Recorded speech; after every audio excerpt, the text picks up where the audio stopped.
Apparently, I only work in hindsight, so today we're looking at a poorly received PS3 launch title.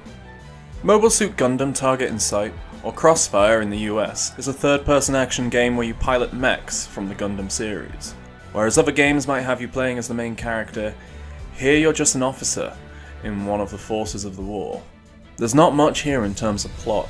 You have to manage your unit, your assigned missions, the management of your pilots and giant robots being important if you want to keep up with the difficulty of the mission, but there's nothing really here as a main plot. With this in mind, however, it's still a fun game, although incredibly outdated. The base structure of the game reminds me of a lot of old PS1 titles, like G-Police or the Ace Combat series. Its bare bones, you're just the boots on the ground plot doesn't suit it to a general audience. But to some it may be strangely compelling.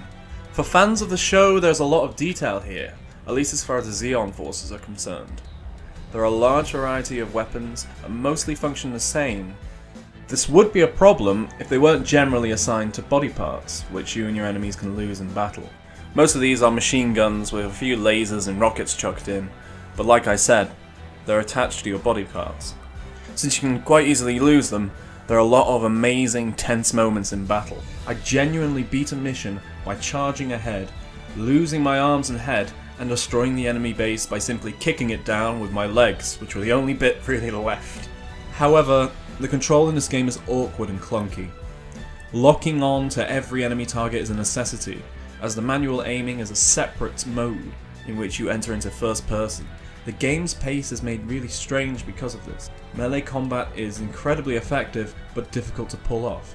Every mech has boosters, making chasing down enemies tricky. It feels throughout the game like the computer has a significantly better handle on basic movement than you could ever manage. You rely a lot on locking on and using your firearms, as it's easier to dodge fire than dodging the enemy melee attacks. It doesn't necessarily make the game unplayable, but it is very awkward.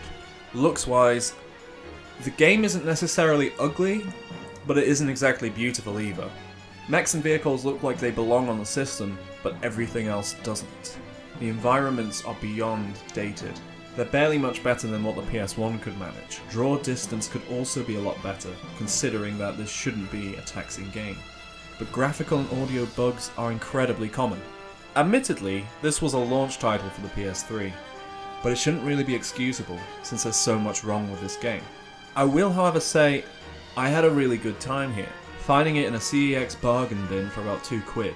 At that price, I've had a fantastic time.